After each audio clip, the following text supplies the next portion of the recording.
அப்போ தேவன் வந்து கூப்பிட்ற, ஆதாமே ஆதாமே எங்கே இருக்கிறேன், போய் ஒளித்து கொள்கிறான். நான் சாப்பிட வேண்டாம்னு சொன்ன பழத்தை யார் உன்னை சாப்பிட சொன்னது? அப்போ தந்திரமில்ல. அப்போ ஆதாம் கேட்கும்போது தன் மனைவி கொடுத்தாள்ன்றாங்க. மனைவி கிட்ட கேட்கும்போது என்ன சொல்கிறாங்க? சர்ப்பம் என்னை வஞ்சித்தது அப்படின்னு சொல்கிறாங்க.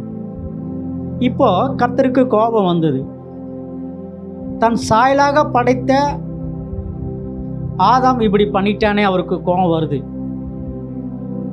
அப்படி கோபம் வந்தபோது அவர் சபிக்கிறார். யாரை முதல்ல சபிக்கிறாரு? ஆதாமை சபிக்கிறார். நீ ஜீவனுள்ள நாளெல்லாம் என்ன பண்ணு? வேர்வை சிந்தி உழைக்க வேண்டும்.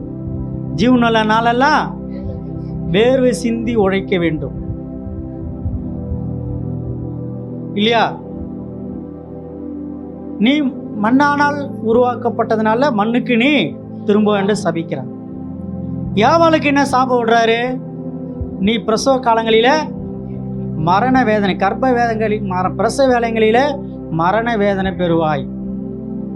மரண வேதனைத்தோட தான் நீ என்ன பண்ணுவாய்? பிள்ளை பெறுவாய் அப்படின்னு ஆண்டவர் அவருக்கு ஏவாளுக்கு சாபை விட்டார். சர்ப்பத்துக்கு என்ன சாபை விட்டாரு? நீ மண்ணினால் நகருவாய், உன் வித்துக்கும் பகை உண்டாக்குவேன். யார் வித்துக்கும்? மனித வித்துக்கும் பிசாசின் வித்துக்கும் பகை உண்டாக்குவேன். அதனால தான் இன்னைக்கு பாம்புக்கு நமக்கும் பிடிக்காது. பகை உண்டாவதே இல்லை. பாம்பை பார்த்தா நம்ம அடிக்கணும் ஓடுறோம்ல, பாம்பு நம்மளை பார்த்தா நம்மளை குதிக்காலில் கொத்துருன்னு அது ஓடிடுது. நாம் குதிகாலை தூக்கி பாம்புடைய தலையை நசுக்க வேண்டும். அல்லேலூயா. அப்போ ஆண்டவர் என்ன பண்ணார்? கடைசியில் ஆதாமை நம்பி பிரயோஜனம் இல்லை. கர்த்தர் ஆதாமை நம்பினார், மனுஷரை நம்பினார். ஆதாம் மூலமாக இந்த உலகத்தை என்ன பண்ணிடலாம்? சரி பண்ணிடலாம், ஒழுங்காயிடலாம், மக்களை வழிநடத்தும். ஆதாம் ஒரு நல்ல இல்லையா ஜனங்களுக்கு தகப்பனாக இருப்போம். ஏவாளு யாருக்கு? பெண்களெல்லாம் தாயாக இருப்பாள் என்று அப்படின்னு சொல்லி தேவன் நினைத்தார். ஆனால் தேவனின் திட்டத்தை பிசாசம் என்ன பண்ணாங்க? உடைக்க ஆரம்பித்தான். அல்லேலூயா. தேவன் திட்டத்தை யார் உடைச்சிதாங்க? யார் வச்சு உடைச்சாமா? ஏவாளை வடித்து முதல்ல உடைச்சான். அல்லேலூயா. அப்போ அதன்படி தான் இன்னைக்கு என்ன பண்ணுறாங்க? இன்னைக்கு தேவன் மாம்சமாக மனிதர்களை நம்புவது காட்டி என்ன பண்ணார்? அவர் அந்த அதாவது ஆதாமை நம்புவது அவருக்கு கஷ்டமாச்சு. மனுஷன் மேல அவர் கவலை வைக்க தொடங்கினார். சரி, இந்த மக்களை எப்படி வழி நடத்துது? அடுத்தது வேறொரு மனிதனம் பார்க்கலாம்னு சொல்லிட்டு நோவா கிட்ட போறாரு. அடுத்தது எங்க போறாரு? நோவா. ஆதியாகமம் 5:28-29 வாசிங்க. லாமெக்கு 182 வயதான போது ஒரு குமாரனை பெற்று, கர்த்தர் சபித்து பூமியிலே நமக்கு உண்டான வேலையிலும் நம்முடைய கைகளின் பிரயாசத்திலும் இவன் நன்மை தேற்றுவான் என்று சொல்லி அவனுக்கு நோவா என்று பெயரிட்டான். அப்போ நோவாவுடைய தகப்பன் பேர் யாரு? லாமெக்.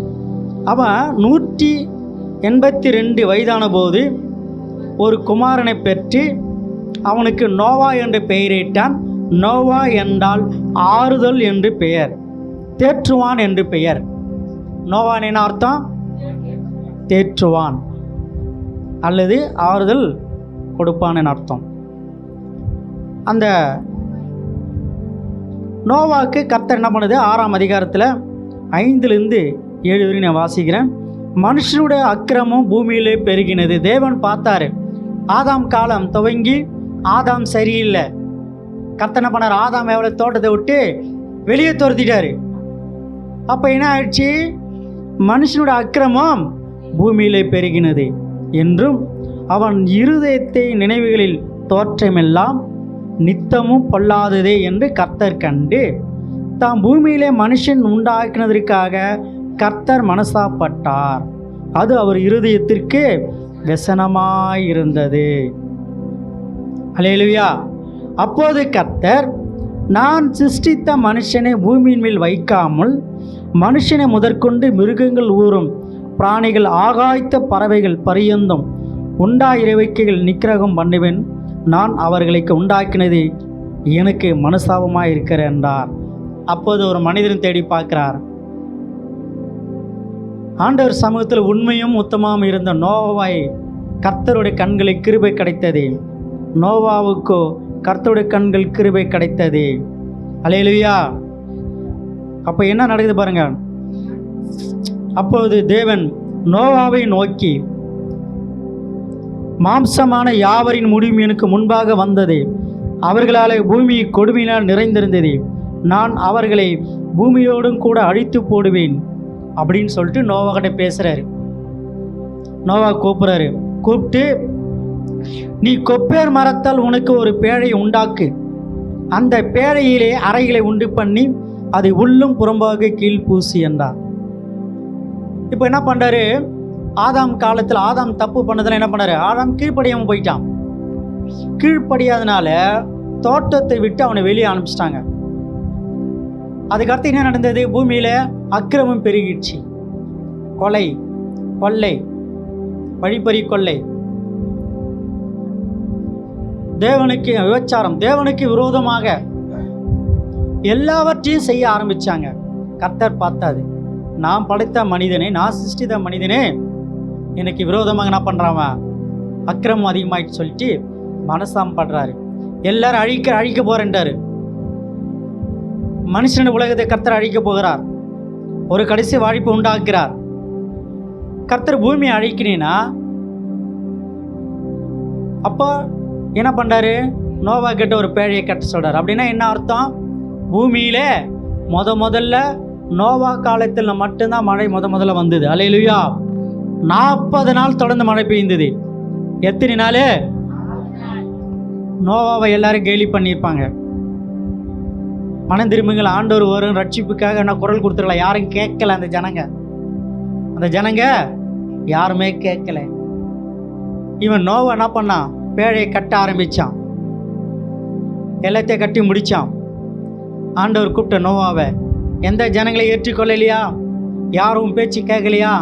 சரி விடு, பார்க்கலாம். உங்கள் குடும்பம் ரட்சிக்கப்பட்டிருக்கா? உங்கள் குடும்பத்தில் 8 பேர் ஆண்டவர் ஏற்றிருக்காங்களா?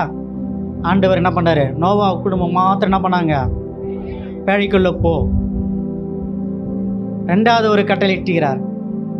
எல்லா மிருகங்களிலும் ஒவ்வொரு ஜோடி, எல்லா மிருகங்களிலும் ஒவ்வொரு ஜோடி எங்கே அனுப்புனேன்?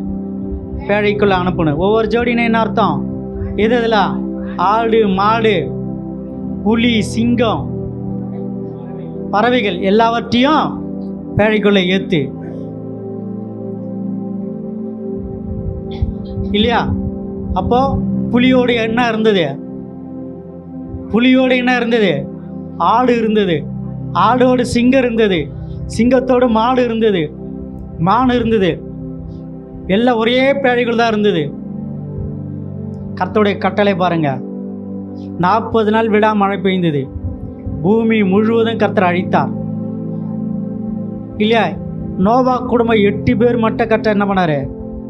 காப்பாற்றினார். 40 நாள் மழை பெய்ந்த உடனே ஊருக்குள்ளே தண்ணி வந்துடுச்சு. இங்கே 4 நாள் மழை பெய்ந்தோடனே ஊரில் என்ன ஆகிடாங்க? வீட்டுக்குள்ளே தண்ணி வந்துடும். அங்கே 40 நாள் என்றது பாரு இல்லையா? எந்த விதமான கால்வாய் இருக்காது. கர்த்தரால் படைக்கப்பட்ட ஆறுகள் இருக்கும், ஏரிகள் இருக்கும். ஒருவேளை கடல் தான் பெரும்பாலும் இருக்கும். ஏரிகள்லாம் இப்போ வெட்டப்பட்டு இருக்கும். அப்போ எதுவுமே இருக்காது. எல்லா மக்களும் இந்த வெள்ளத்தினால அழிக்கப்பட்டார்கள். அதனால தான் இப்போ ஆண்டவர் சொல்கிறாரு, இயேசு கிறிஸ்து கடைசி காலத்தில் வரும்போது அக்கினினால் இந்த உலகத்தை அழிப்பேன்றாரு.